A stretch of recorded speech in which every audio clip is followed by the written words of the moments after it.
Wait right here for a sec, guys. I might be able to grab a turtle. Just stay still for a second. So let me come over here.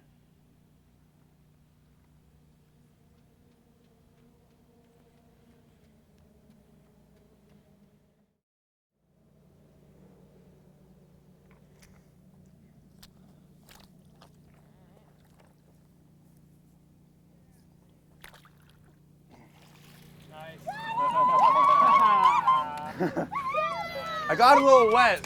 I did this just for you guys, okay? Look how big this painted turtle is. Now, see this guy? He'd probably bite me if I gave him the chance because he thinks we're trying to eat him again, right? So every wild animal is going to defend itself, right? So you see how much bigger this one is than the one that I have over there? Why is it so much? You guys can touch his shell, yeah. But just don't touch his face because he's trying to bite me.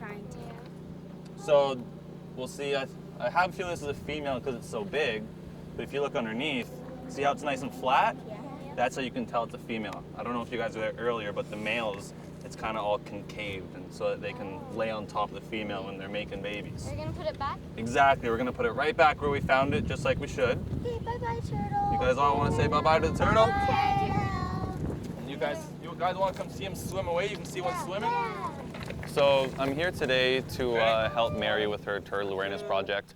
I run the Reptile and Amphibian Advocacy Project, and I kind of just go around to public schools and conservation areas, and I like places like that, and I kind of educate the public, you know, on our native reptiles and amphibians. I kind of teach them differentiating features between them. So, you know, our native snakes that we have in this area, how to tell them apart from each other, the threats that they face, and most importantly, how we as humans can help protect them. Because unfortunately, these animals are facing lots of habitat destruction, there's human persecution, lots of negative impacts on these species. So I'm kind of here to, you know, bring those problems into the light and hopefully get the public involved in these activities to help conserve them. Because some snakes lay eggs, some snakes have live birth. Wait, so does that mean that they're mammals? Well, no, it doesn't mean they're mammals, actually. That's smart, though. That's really good that you guys got that, you know, connection. But no, it's just kind of how it is. Some snakes have eggs. Some snakes, they pop out just like that, little miniature versions of the adults. When we moved to Kingston, we started walking along the shoreline of the inner harbor here, and we were just amazed that it was such a desolate spot and nothing had been done with it. And so we really had a dream that, you know, a waterfront trail could happen and could go all the way up to Kingston Mills. And so, you know, where are we now, 8 years later? And we're doing pretty well on our project. Thankfully, city staff decided that it was a good idea, and they decided to bring it back down to Kingston on the east side of the river as well. So now we have a 20-kilometer loop on paper. But a goodly section is actually taking shape and has been created. And part of that is the K&P Trail, which now, as of July 1, 2017, connects the Trans-Canada Trail to Kingston's downtown. So we're really thrilled about that. Starting out a perfect day, we always spend a few moments saying how thankful we are. So let's we can do it privately from your own up and out.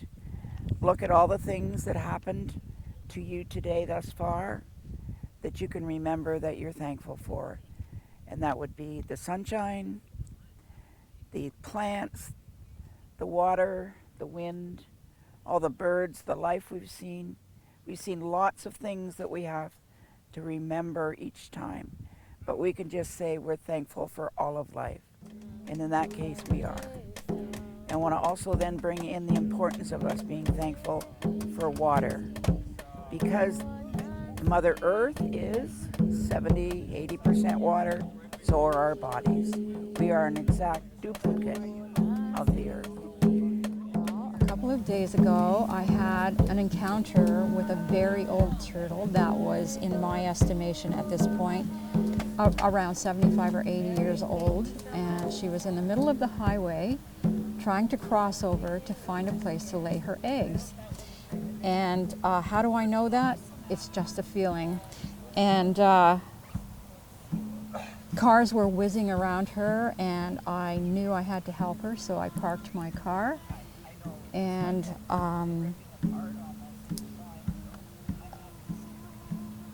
I didn't know how to help her, so I went to my car and got rubber gloves, and I thought, well, I'll try to push her so that she'll start walking across the road.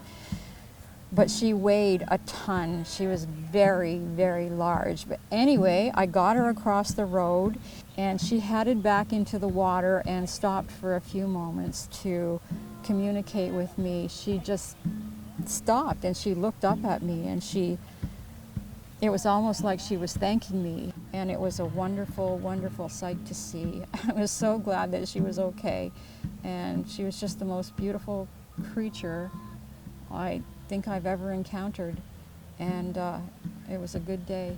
It was a very good day. It went pretty well today, actually. I think the turnout was a bit more than we expected. Next weekend's the grand opening, so this was kind of like just getting our foot in the door with this, and lots of people showed up. We didn't have very much promotion going on, but we had tons of families coming through the park. We had lots of children coming through and learning about the turtles and the snakes and everything else we're talking about here. And yeah, it went really well. We even went for a little hike with the kids, and we showed them some native species basking on the logs and such. It's a funny thing in Kingston. It reminds me a little bit of Northern Ireland, because you have this great divide. You have Princess Street and the Protestants and the Anglicans and the money south of Princess Street, and the Bog Irish on the north of Princess Street. And this, 200 years of a lot of people growing up feeling very uneasy about coming to the north end at all, and coming to Douglas Fluhrer Park along the waterfront in the north end. And I've met, quite a few people from Bay Ridge or various suburbs saying, oh, my mom told me never to come here because it was a dangerous place.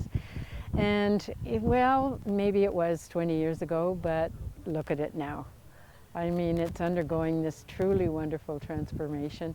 And and the turtles. I mean, we have become completely enchanted with the turtle population here. I mean, this polluted industrial railway, old railway yard, and turtles are finding their way back and rejuvenating the earth, basically. And I think we should do everything possible that we can to help them and to help the earth, because we need all to do our part to make the earth heal.